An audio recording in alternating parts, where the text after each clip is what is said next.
Obama on gun violence. Enough is enough. By Ali Brayland, November 28, 2015. President Barack Obama on Saturday said that enough is enough in a statement released in the wake of the mass shooting at a Colorado Planned Parenthood clinic. Emphasis mine.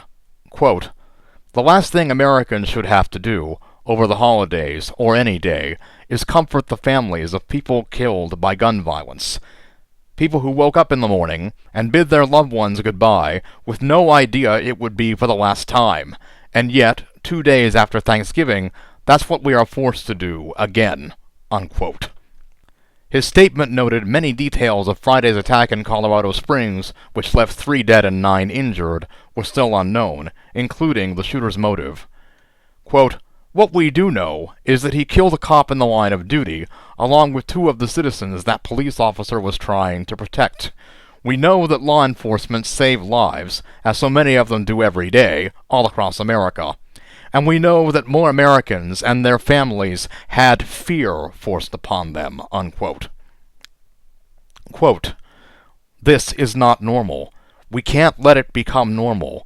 If we truly care about this, if we're going to offer up our thoughts and prayers again, for God knows how many times, with a truly clean conscience, then we have to do something about the easy accessibility of weapons of war on our streets to people who have no business wielding them.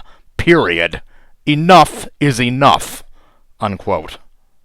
Obama has been forthright in his criticism of federal and local gun laws, and has urged Americans who want to see tighter gun control to become single-issue voters. And now I read from It's Got to Stop, 15 times Obama has pushed for stronger gun control, by Diana D'Abruzzo, August 26, 2015. Following Thursday's mass shooting at Umpqua Community College in Roseburg, Oregon, which left 10 people dead and 7 injured, the nation once again took on the highly politicized issue of gun control. Democratic presidential candidate Hillary Clinton said at a campaign event that the nation needs to, quote, "get the political will to do everything we can to keep people safe," unquote. GOP presidential candidates tweeted prayers for the college, the victims and their families, but President Barack Obama, who last addressed a deadly mass shooting in June, when 9 parishioners were killed at a black church in South Carolina, held a press briefing Thursday night to argue that thoughts and prayers are not enough. Quote, "This is a political choice that we make," he said. "To allow this to happen every few months in America, we collectively are answerable to those families who lose their loved ones because of their inaction." Obama used his speech to call on state legislatures, governors, and Congress to work with him to enact stricter gun control laws, but it wasn't the first time he's made such a push. Politico takes a look back at some of his stronger words on this issue. Number 1. July 15, 2007. Back when he was an Illinois senator and Democratic presidential hopeful, Barack Obama spoke at Vernon Park Church of God in Chicago about the killings of 34 Chicago students over the course of a year. From South Central LA to Newark, New Jersey, there's an epidemic of violence that's sickening the soul of this nation, Obama told the congregation, according to USA Today. The violence is unacceptable and it's got to stop. The government, Obama said, needs to permanently reinstate an assault weapons ban, close regulatory loopholes that protect unscrupulous gun dealers, and support and fund more after-school programs to keep kids off the streets. Number 2. January 12, 2011. 4 days after Arizona Congresswoman Gabrielle Giffords was shot in the head during a constituent meeting in Tucson, Arizona, Obama hugged her husband, NASA astronaut Mark Kelly, during a memorial service. 6 people were killed and 13 were wounded in the assassination attempt on Giffords. At the tribute, Obama asked that people honor the lives lost by being more civil in their political discourse, a reference to the gun control debate that had sprung up so soon after the shootings. "If this tragedy prompts reflection and debate as it should, let's make sure it's worthy of those we have lost," he said. "Let's make sure it's not on the usual plane of politics and point scoring and pettiness that drifts away in the next news cycle." Number 3. July 22, 2012. 2 days after a gunman opened fire in an Aurora, Colorado movie theater, killing 12 and injuring 58, Obama paid a visit to the hospital where many of those injured were recovering. In this picture, Obama hugs Stephanie Davies, who helped keep her friend, shooting victim Allie Young, alive during the shootings. Obama concluded his remarks given outside University of Colorado Hospital by saying, "I hope that over the next several days, next several weeks, and next several months, we all reflect on how we can do something about some of the senseless violence that ends up marring this country." Number 4. August 6, 2012. The day after a deadly shooting at a Sikh temple in suburban Milwaukee, Obama renewed his call to reduce violence across the country. "I think all of us recognize that these kinds of terrible tragic events are happening with too much regularity for us not to do some soul-searching and to examine additional ways that we can reduce violence," Obama told reporters in the Oval Office when asked about the gunman who killed 6 people. Number 5. December 14th, 2012. The afternoon after the massacre at Sandy Hook Elementary School in Newtown, Connecticut, Obama became emotional as he spoke of the 20 children and 6 educators killed. "As a country, we have been through this too many times," he said. "Whether it's an elementary school in Newtown, or a shopping mall in Oregon, or a temple in Wisconsin, or a movie theater in Aurora, or a street corner in Chicago, these neighborhoods are our neighborhoods, and these children are our children. And we're going to have to come together and take meaningful action to prevent more tragedies like this, regardless of the politics." Number 6. December 19th, 2012. Vice President Joe Biden wipes his eyes as Obama gives a news conference announcing an administration-wide effort to solve gun violence. In the wake of the Sandy Hook Elementary School shooting, Obama tapped Biden to lead an interagency task force to come up with gun reform proposals by January. "I will use all the powers of this office to help advance efforts aimed at preventing more tragedies like this," Obama said. "We won't prevent them all, but that can't be an excuse not to try. It won't be easy, but that can't be an excuse not to try." Number 7. January 16th, 2013. Flanked by children, Obama signed an executive order designed to tackle gun control. Obama called on Congress to pass universal background checks and bans on assault weapons and high-capacity magazines, and he announced 23 steps he planned to take without congressional approval, including improving the existing system for background checks and lifting the ban on federal research on gun violence. While there is no law or set of laws that can prevent every senseless act of violence completely, no piece of legislation that will prevent every tragedy, every act of evil, if there's even one thing we can do to reduce this violence, if there's even one life that can be saved, then we've got an obligation to try, he said. Number 8, February 12th, 2013. Carolyn Murray wipes her eye as she holds a photo of her son Justin during Obama's 2013 State of the Union address. Murray, whose son was shot and killed in Evanston, Illinois in 2012, was one of a number of guests at the address whose lives were affected by gun violence, including Newtown families.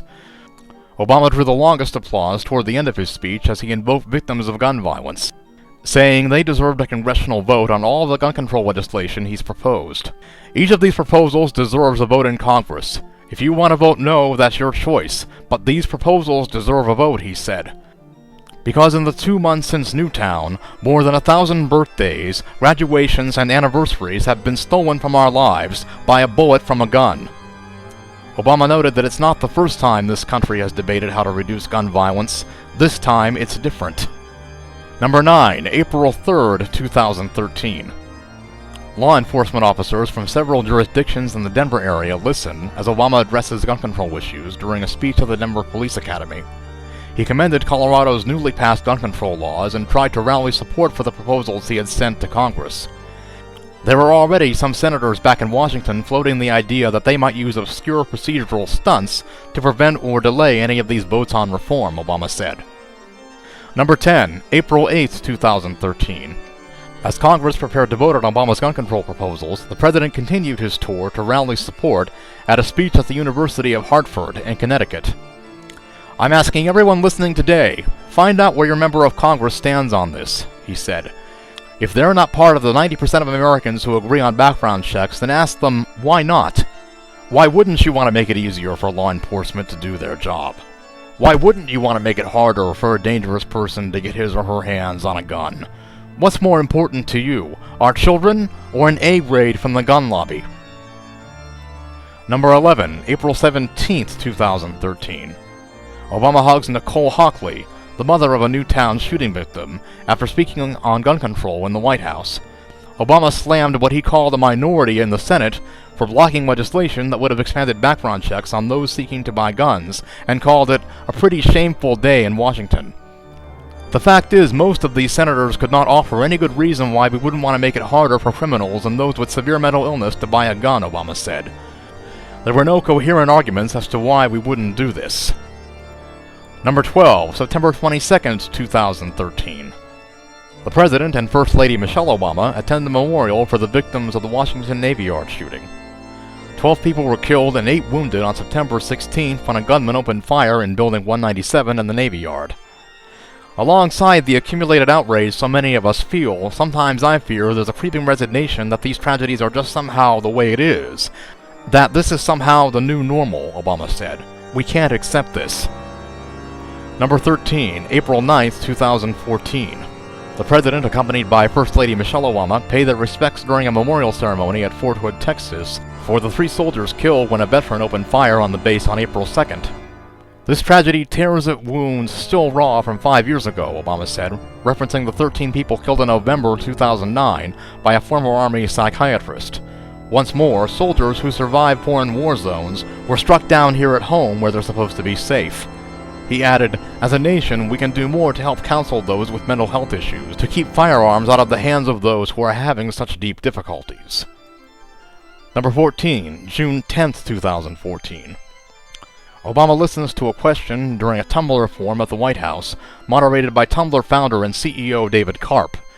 During the forum, Obama conceded that he was ashamed as an American, and terrified as a parent, that the United States can't find it in its soul to put a stop to rampant shooting sprees. My biggest frustration so far is the fact that this society has not been willing to take some basic steps to keep guns out of the hands of people who can do just unbelievable damage, he said. And finally, number 15, June 26, 2015. Obama delivers the eulogy for South Carolina State Senator and Reverend Clementa Pinckney during Pinckney's funeral service in Charleston, South Carolina. Pinckney was one of 9 people fatally shot June 17th during a prayer meeting in a Charleston church. A day after the shooting, Obama said politics was to blame for lack of progress on gun control, a statement that some in the media interpreted as him giving up. The next day, he spoke passionately about the issue in front of the U.S. Conference of Mayors. If Congress had passed some common-sense gun safety reforms after Newtown, after a group of children had been gunned down in their own classroom, reforms that 90% of the American people supported, we wouldn't have prevented every act of violence, or even most, Obama said. We don't know if it would have prevented what happened in Charleston. No reform can guarantee the elimination of violence, but we might still have some more Americans with us. He added, I want to be clear, I am not resigned. I have faith we will eventually do the right thing.